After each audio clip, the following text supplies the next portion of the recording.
Se você acha que a periferia aqui é mais Estado, você talvez nunca tenha ouvido a periferia. Durante décadas, o discurso político no Brasil repetiu a mesma narrativa. Os mais pobres precisam do Estado. Como se a população das comunidades fosse incapaz de sonhar por conta própria. Como se precisasse de proteção constante do governo para sobreviver. Mas os dados mostram outra coisa. O maior desejo declarado nas comunidades vulneráveis, segundo pesquisas, não é emprego público, não é em concurso, não é depender de programa social, é empreender e ter o próprio negócio. É crescer com as próprias mãos. E isso desmonta uma das maiores mentiras da política brasileira. O governo, especialmente setores de esquerda tradicional, construiu uma identidade dizendo que fala em nome dos pobres. Mas na prática, muitas vezes fala sobre os pobres e não com os pobres. Enquanto o discurso oficial demoniza empresários, critica lucro, cria narrativas contra o setor produtivo, a periferia está dizendo: eu quero abrir meu negócio, eu quero vender, eu quero produzir, eu quero crescer. Existe uma desconexão brutal aqui. Quando o governo trata o empresário como vilão estrutural, ele ignora que na periferia o sonho não é virar burocrata, é virar dono do próprio negócio. É abrir uma barbearia, uma loja, um serviço, uma marca de roupa, um food truck, uma empresa digital e tem mais.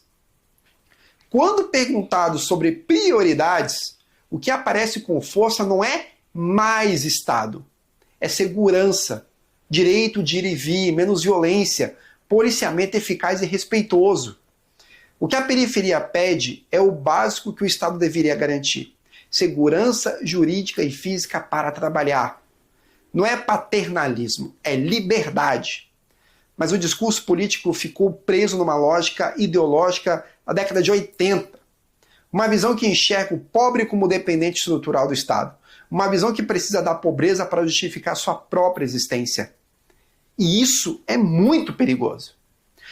Porque quando o governo não entende o sonho real da população, ele formula políticas públicas erradas. Ele cria programas que mantêm dependência, ao invés de gerar autonomia.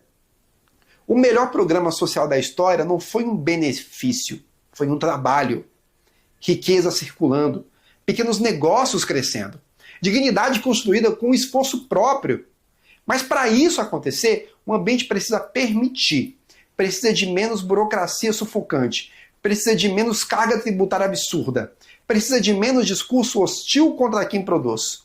Quando o Estado se coloca como protagonista da vida econômica, ele frequentemente vira obstáculo.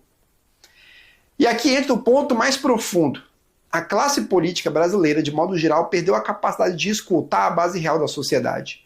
Vive em Brasília, vive nas bolhas ideológicas, vive na disputa de narrativa. Enquanto isso, o jovem da periferia está vendendo doce no sinal, criando marca no Instagram, aprendendo marketing digital, montando pequeno negócio, tentando escapar da estagnação. Ele não quer tutela, ele quer oportunidade. E o governo que não entende isso governa para um imaginário ideológico, não para a realidade. Se o Brasil quiser mudar, precisa abandonar a mentalidade de que pobreza se combate com dependência. Pobreza se combate com liberdade econômica, segurança e educação de qualidade. Não é sobre abandonar políticas sociais, é sobre não transformar a assistência em destino permanente. A periferia não quer ser massa de manobra, quer ser protagonista. E enquanto a política continuar tratando o empreendedor como suspeito e o pobre como incapaz, o país continuará travado. Se você quer entender o Brasil além das narrativas ideológicas, se quer analisar a política com profundidade, dados e princípios, inscreva-se no Instituto Zarael. Aqui a gente não fala por ninguém, a gente tenta ouvir a realidade e confrontar o poder quando ele se distancia dela.